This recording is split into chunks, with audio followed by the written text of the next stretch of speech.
या बातमीपत्राचे प्रायोजक आहेत महालक्ष्मी तथास्तु आणि महालक्ष्मी सुपर बाजार। मुंबई गोवा हायवेवर पावशी ग्रामपंचायत येथील मिडल कट मधून दुचाकी नेत असताना भरधाव कारला धडक बसली। या धडकेत गंभीर जखमी झालेल्या दुचाकी स्वाराचा उपचारादरम्यान मृत्यू झाला। भाविकांचे श्रद्धास्थान असणाऱ्या ऐतिहासिक वारसा लाभलेल्या स्वयंभू देवस्थान श्रीदेव पाटेकर चरणी पहिल्याच श्रावणी सोमवारी भाविक लीन झाले। आडाळी औद्योगिक क्षेत्र स्थानिक विकास कृती समितीच्या रविवारच्या आडाळी ते बांदा लॉंग मार्चला प्रचंड यश प्राप्त झाले। MIDCने या लॉंग मार्चच्या दुसऱ्या दिवशी सोमवारी उद्योजकांना लँड अलॉटमेंटच्या ऑर्डर काढल्या। कुडाळ तालुक्यामधील माणगाव खोऱ्यातील बहुतांश केसरकर कुटुंबियांची 1.5 दिवसांची नागपंचमी असते। 1.5 दिवसांनंतर या नागोबाचं विसर्जन केलं जातं। कोकणची दक्षिण काशी म्हणून संबोधल्या जाणाऱ्या श्री क्षेत्र कुणकेश्वर इथं श्रावण सोमवार निमित्त भाविकांनी गर्दी केली होती। कणकवली विभागाची 18 कोटी 13 लाख इतकी वीज थकबाकी असून कणकवली, देवगड, मालवण आणि वैभववाडी हे 4 तालुके मिळून कणकवली विभाग आहे। सावंतवाडी तालुक्यातील मळगाव येथील गोसावी घराण्यात 1.5 दिवस नागोबाचं पूजन करण्याची अनोखी परंपरा आहे। विशेष म्हणजे 1.5 दिवसांचा हा नागोबा चक्क 5 पानांचा असतो। मुंबई गोवा महामार्गाच्या पाहणीसाठी मनसेचे युवा नेते अमित ठाकरे यांची पदयात्रा 23 ते 30 ऑगस्ट अशी कोकणात होते। या पार्श्वभूमीवर जिल्ह्यातील पदाधिकाऱ्यांनी बैठक घेऊन नियोजन केलंय।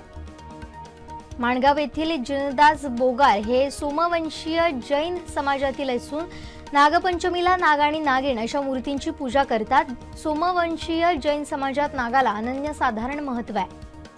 सावंतवाडी येथील इंसुली क्षेत्रफळमधील वन विभागाच्या राखीव जंगलातील खैराची झाडं तोडणाऱ्या तिघांपैकी अटकेतील लऊ एकनाथ गावडे हा व्यक्तीतील राहणाऱ्याला 25,000च्या सशर्त जामिनावर सुटका करण्यात आली आहे। राज्यात तलाठी भरतीच्या परीक्षेला 17 सप्टेंबर पासून सुरुवात झाली आहे। महाराष्ट्रात ठिकठिकाणी सर्व्हर डाऊन झाल्याने लाखो परीक्षार्थी खोळंबले होते। ऑगस्ट महिन्याच्या सुरुवातीपासून राज्यात पावसानं विश्रांती घेतली आहे, परंतु राज्यात पुन्हा पावसाचं आगमन होईल असा अंदाज हवामान विभागानं वर्तवला। मासे खाल्ल्यानं डोळे सुंदर होतात आणि मुली पटतात असं तरकट आदिवासी विकास मंत्री डॉक्टर विजयकुमार गावित यांनी मांडलंय। सिनेट निवडणुकीवरून ठाकरे गटाचे पदाधिकारी विद्यापीठात दाखल झाले होते। युवा सेनेकडून कुलगुरूंना घेराव घालण्यात आलाय। मंत्री दिलीप वळसे पाटील यांनी रविवारी शरद पवार यांच्याबाबत मोठं विधान केलं। वाद झाल्यानंतर त्या विधानावरून थेट घुमजाव करत त्याचं खापर मीडियावर फोडलंय। राज्यात विजेवर चालणाऱ्या वाहनांसाठी होणारी विजेची विक्री गेल्या वर्षी सप्टेंबर 2022 महिन्यातील 4.56 दशलक्ष युनिटवरून वाढून जुलै 2023 मध्ये 14.44 दशलक्ष युनिट झाली असून वीज विक्रीत 10 महिन्यात 3 पट वाढ झाली आहे। दहीहंडी उत्सव आणि प्रो गोविंदा लीग सारख्या स्पर्धांमध्ये सहभागी होऊन मानवी मनोरथ रचणाऱ्या राज्यातील 50,000 गोविंदांना विमा संरक्षण देण्याची मागणी मान्य झाली असून तसा शासन निर्णय क्रीडा विभागातर्फे जारी करण्यात आला आहे। राहुल शेवाळे बदनामी प्रकरणात ठाकरे गटाचे नेते उद्धव ठाकरे आणि संजय राऊत यांना माझगाव कोर्टानं जामीन मंजूर केला।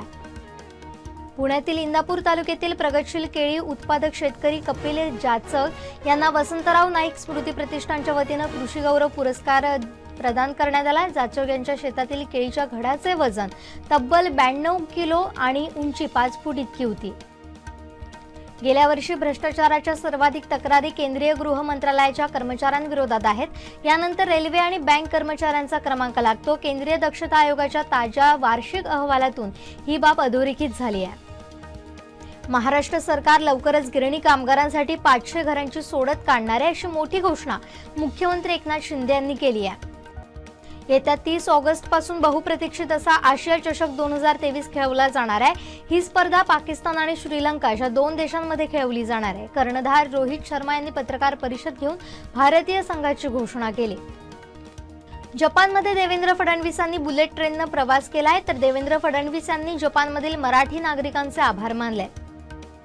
येत्या बुधवारी सायंकाळी 6:04 चांद्रयान 3चे विक्रमी लँडर मॉड्यूल चंद्रावर उतरणार आहे। दरम्यान इस्रोनं चंद्रावरील संभाव्य लँडिंग भागाची छायाचित्र शेअर केली आहे।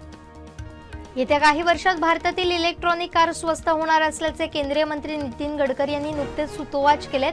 त्यात आता अवघ्या 10 मिनिटांच्या चार्जिंगमध्ये 400 किलोमीटर धावणाऱ्या बॅटरीचा शोध लावण्यात यश आलंय। या बातमीपत्राचे प्रायोजक आहेत महालक्ष्मी तथास्तु आणि महालक्ष्मी सुपर बाजार। आमचे दिवसभरातले सर्व अपडेट्स, ताज्या घडामोडी आणि थेट लाईव्ह पाहण्यासाठी सबस्क्राईब करा, लाईक करा कोकणचं नंबर 1 महा चॅनल कोकण 7 लाईव्हचं YouTube चॅनल.